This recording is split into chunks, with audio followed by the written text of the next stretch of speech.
Halo cuy, selamat datang di Obeng Motologi. Pernah dengar istilah wanginya asap lebih harum dari parfum mahal? Di dunia otomotif Indonesia, itu adalah kode rahasia bagi mereka yang memuja kecepatan dan estetika. Kita bicara tentang motor yang mengubah wajah jalanan, Yamaha F1 ZR. Zaman sekarang, motor bebek dianggap kendaraan santai. Tapi dulu, Yamaha punya ide gila.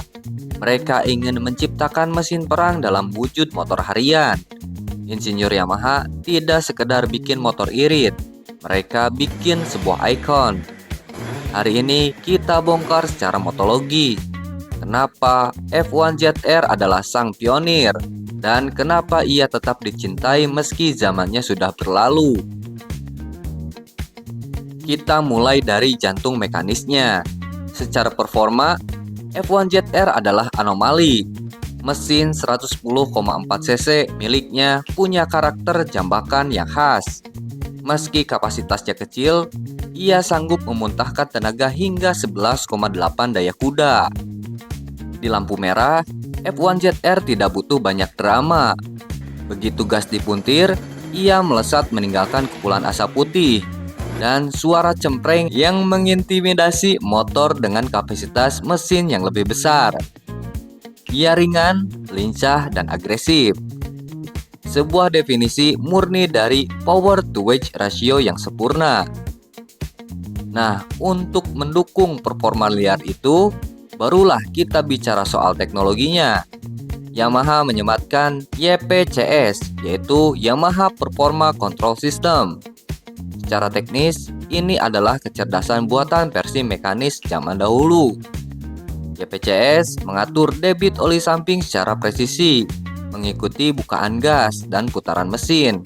Hasilnya, mesin tetap terlumasi saat kamu geber di kecepatan tinggi, tapi tidak banjir oli saat santai.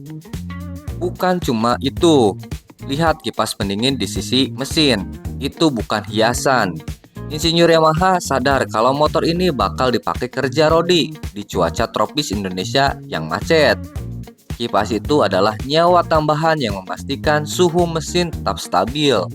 Sebuah detail teknis yang membuktikan bahwa Yamaha sangat peduli pada durabilitas di tengah performa tinggi. Lalu masuk ke era full clutch. Inilah titik di mana F1 ZR benar-benar menjadi pionir. Sebelum F1 ZR, motor bebek adalah motor bapak-bapak dengan kupling semi otomatis yang membosankan. Tapi Yamaha mendobrak itu. Dengan kupling manual, mereka memberikan kendali penuh pada pengendara. F1 ZR bukan lagi sekedar alat transportasi. Ia berubah menjadi alat untuk mengekspresikan diri.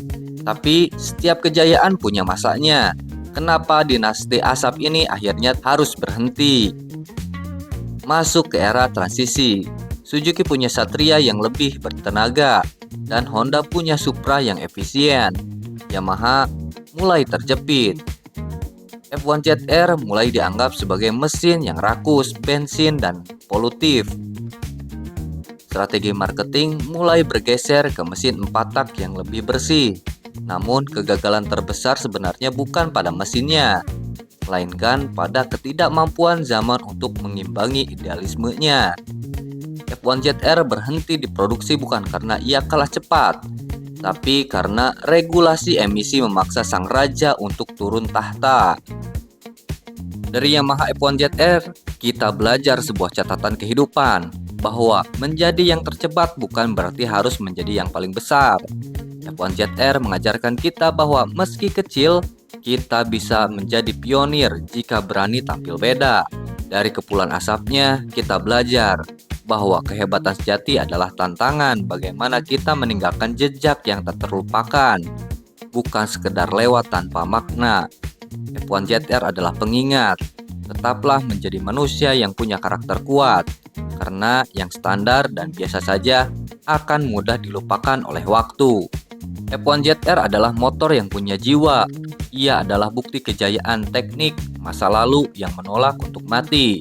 Kalau kamu ingin merasakan gimana rasanya motor bebek yang benar-benar dirancang pakai nyali, cari F1 ZR kupling penuh. Tapi kalau kamu hanya butuh alat transportasi tanpa rasa, lupakan motor ini. Masih ada yang pelihara F1 ZR di sini? Atau kamu masih rindu dengan wangi oli sampingnya di pagi hari? Tulis di kolom komentar. Jangan lupa like, subscribe. Saya Obey, tetap teliti, tetap motologi. Sampai jumpa di video selanjutnya. Bye.